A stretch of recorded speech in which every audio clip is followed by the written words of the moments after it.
So, where were we? A little drama here. Had to get the door. Part two. One of the really beautiful things about Reiki and the way it changed my life is it just guided me, like from the business, the startup for the business, and learning how to do that and getting things going. And at the same time, I'm still like dealing, like healing and bringing everything back in all the way. But then in 2012, Jeffrey got permission to teach a class in shamanism through the Four Winds Society, and then the healing arts kind of on her own. And so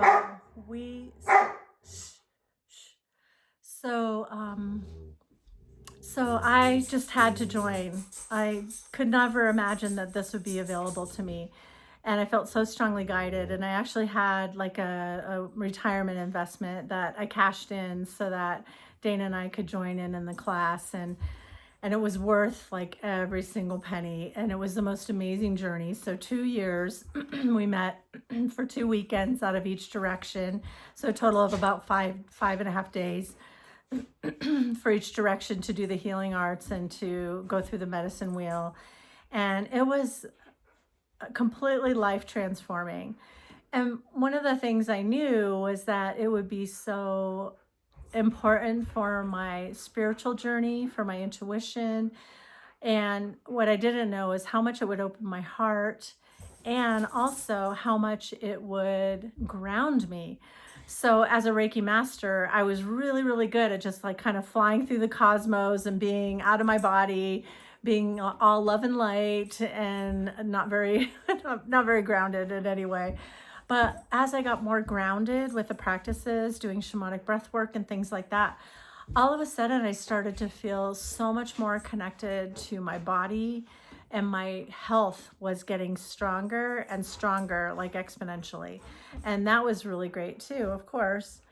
So, and I kind of always knew that I would be teaching it, but I thought that that would be a long, long time from them. And in some ways it was. It took me till about 2017. But in 2015, something happened called the Stargate experience, and that had already been going on. I've been hearing about it a lot, but you guys be quiet. So there was an event at the River School in Reno of the Stargate experience, and I felt like really guided to go. Usually it was in Truckee or other places where it was just a little harder to access. But I went to that, and then I went to a channeling workshop a few days later with them, and those just kind of blew me wide open. I've never really been that great of a meditator. Reiki definitely helped, and I'm more of like a hiking meditator where I get my clarity and my downloads when I'm in my body and moving. But the Stargate just completely transformed my whole entire view of what is possible in meditation, having complete, like, beautiful access to all of these beautiful beings in this higher level of consciousness. So I drank it all in. I just loved it. And I really felt like at that point I connected with my galactic shaman, my intergalactic shaman, and accessing the star wisdom and accessing more of like my connection to like Lemuria and Atlantis and those lifetimes where I had like that priestess energy and was able to really work within that realm. And I feel like part of my task in this lifetime is to really recover that Lemurian priestess energy and anchor it here, because I feel like that comes from the star families. And I remember all the star families being there, and I remember being amongst those star families who came there to teach and to share the wisdom, the shamanic wisdom. And yeah, so it's been such a journey of doing a lot of exploration around that, and I've recovered so many memories from Lemuria, and also the fall of Lemuria and like how devastating that was. But also it just informs so much of my life in this now. And so so that leads us to 2017 when I felt called to teach Sky Spirit Shamans, to create that and teach it. And the way that happened was we had in 2016 in the summer that Dana and I had a friend over, and we had been we taught a workshop on Saturday. My friend taught the workshop, and then on Sunday she stayed over, and we were all just like kind of like hanging out, and we're drinking champagne and we're having fun, and just being goofy. And one of our neighbors came over and he goes, have you guys noticed like all the smoke? And we're like, what are you talking about? We look out the window. Oh yeah, there's some smoke out there. Well, we live in a place where you have wildfire fires every now and then. And our neighbor came back a couple hours later, and he goes, are you guys packed up yet, or what are you doing? And we're like, I don't know why he felt like he needed to even check on us, but obviously we needed it. So we're like, no, what? We're looking out and we're like, oh, it was like pretty close and pretty dramatic looking out there. We're like, what are we gonna do? Shh. So we ended up getting, safe transport for Joy and our friend, and then we were gonna stay and defend. And so we're rolling out all our hoses, and then we turn them all on, and we have like not enough water pressure for anything like that. It was kind of pitiful to even think about that. And as you feel like the approach of the fire, we had really, really heavy winds. It was probably like 70, 80 miles an hour between the fire winds and the regular winds that were blowing it up. And we were concerned, of course, and we're packing things up. We have 2 different dogs in these, and they were also a lot of work. And so we're packing up all the stuff for the dogs, and like, what are we gonna do if we do have to bug out of here really fast? And then the fire department came, and they rolled out their hoses, which is extremely comforting. And so Dana was standing to the west facing the fire, outside with the firefighter guys. And so we were just in my part, I just felt like I had been drinking champagne. I was not in my spiritual space. And so I felt like it was a huge initiation, and I felt called to do nothing. Do absolutely nothing. Like, don't do Reiki, don't do anything. Just be willing to lose everything. And talk about ego death, right? So I just was witnessing everything that was happening and feeling into, like, what would it be if we lost this land, if we lost this home, if we lost everything we owned, and feeling into that. And so that went on for several hours of just surrendering into that process of going through really yet another ego death in this life. And so finally, it was probably about 11 o'clock at night, and the fierce red that we could see from my window was terrifying. And all of a sudden I heard, okay, stop it. And so all I did was I just felt called to face that window and the fire that was coming in, and just use my Reiki hands and my symbols, and to face the fire outside the window, and give it Reiki and pray. And within about 15 minutes, the winds died down and the angry red laid down. And I stayed that way for about another 15 minutes. And I was like, whoa, the transformation was so mind-blowing. And so I couldn't resist to go out and to say something to Dana, and ask him, like, what was going on out here. And the firefighters were like, whoa, we thought for sure this one was a goner. I can't believe it laid down like that. And I was like, oh my gosh, I'm not taking any claim for that. Obviously, if Reiki supported that, that's divine energy, not mine.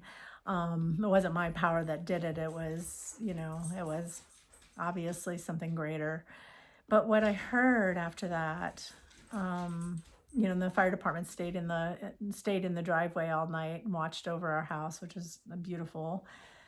And then afterward, I heard, like, from the ancestors of this land, and I had been honoring them with fire ceremonies and praying with them and sending them healing energies for those several years, especially since I had started studying shamanism. But even before that, just connecting with the spirits of the land.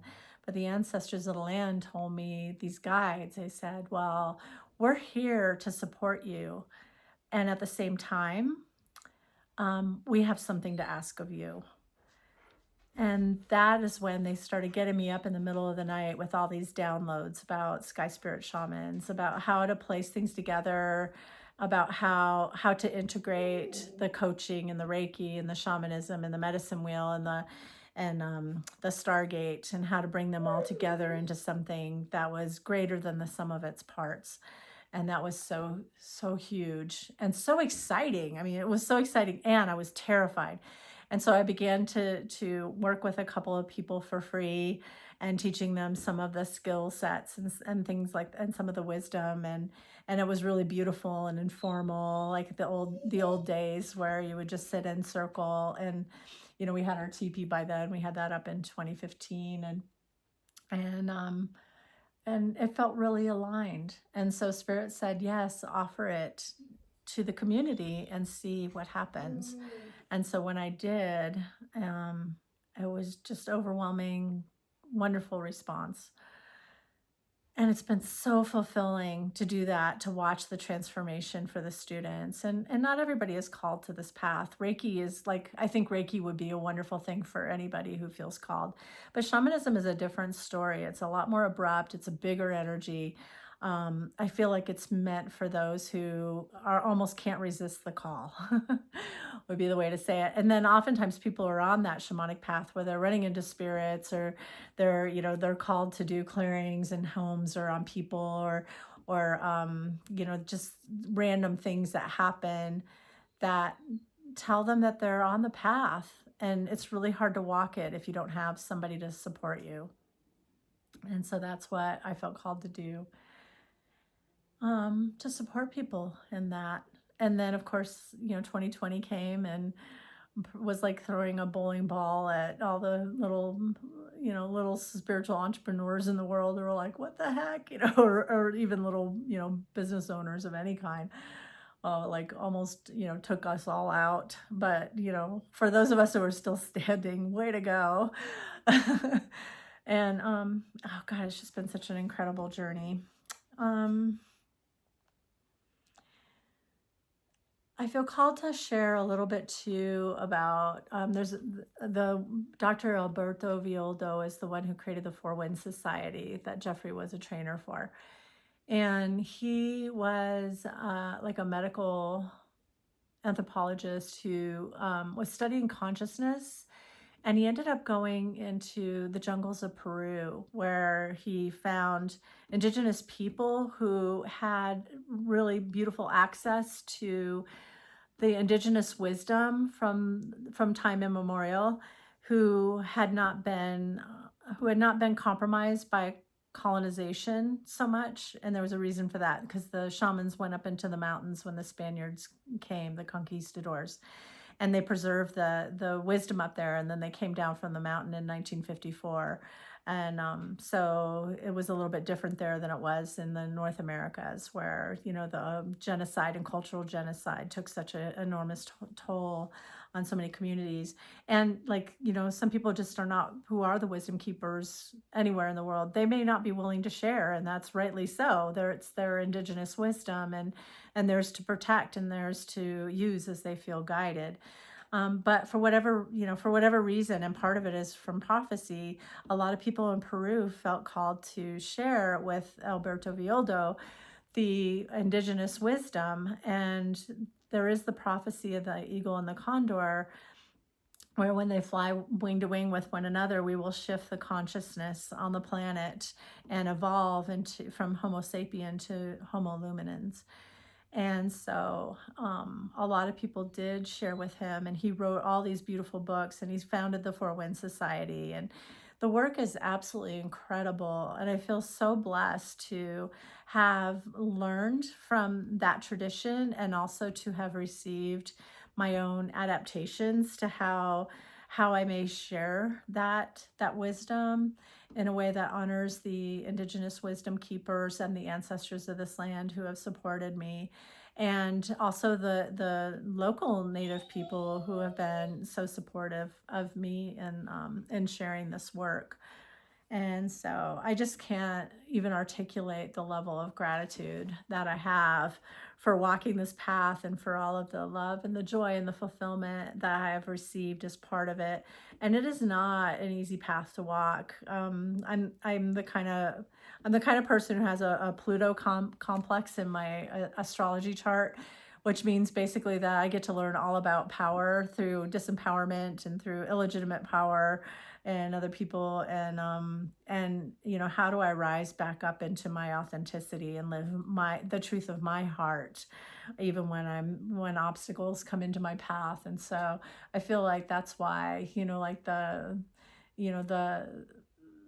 disheartening experiences I've had in love, and the trauma that I've had to go through, I'm not sad about any of it, like the abuse and the things that happened to me that were, like bad luck, as you would say, because every single thing that I've ever experienced, all of those traumas have led me to the space in my life where I could be wildly authentic and be in my power. And as I go, I'm learning more and more how to stand in my confidence and to, share my story and my song in ways that help others to heal. So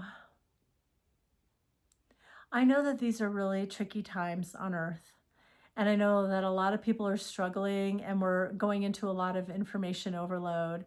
And, on 2 days from now, I'm planning an event here to bring community together to just hang out in the teepee, have sacred circle, connect, and talk about, like, how can we support our community? How can we elevate the consciousness in the spaces where we're going in a way that will help uplift people, help them to come together, help them to have more confidence and empowerment in however we're meant to go forward. And so I'm so grateful that I get to do this and share this, and that I get to have such beautiful relationships in my life, finally, at long last. And yeah. And I also want to give honorable mention to Dalak, who has brought so much of the Washishu wisdom into this space and into the community, really helping us to connect with the wisdom teachings of this particular region and be a bridge between the ancestors of this land that are ascended and the literal ancestors of this land that are still walking on this land. And that has been such a gift, and he's such a beautiful soul. So grateful to have his teachings as well in this space. And so we will be together soon, all of us, and have another great weekend. So I guess that's it. And I welcome any questions you may have and any inspirations for, how we can work together, how we can be stronger together. And I just want you to know that I'm holding everyone with so much love. I know this is a hard time to go through. I know people are struggling with their mental health. In a lot of cases, people are full of anxiety or fear or dread. And all of that is understandable completely. A lot of people are having memories triggered right now. And some people are in full blown like psychosis too. And that, like, it's hard. It's hard right now. So we're all in this together. We can all support one another, and we can hold our hearts open in love for ourselves and one another, for all that is. And we will find our way through all of this. We will rise again into our empowerment, and we will create systems that honor the whole and our beautiful Mother Earth. We will do this. We just need to find our way step by step, and we need to do it together. And it's okay if not everybody is on board with the same values that we hold. But ultimately, I think we all hold really similar values. It's just expressing in really bizarre ways right now. And that's by design. We are being stretched so that we can grow. That's how it works. That's what this whole story has been about. Get stretched and grow and learn and heal and share. I love you all so much. Bye.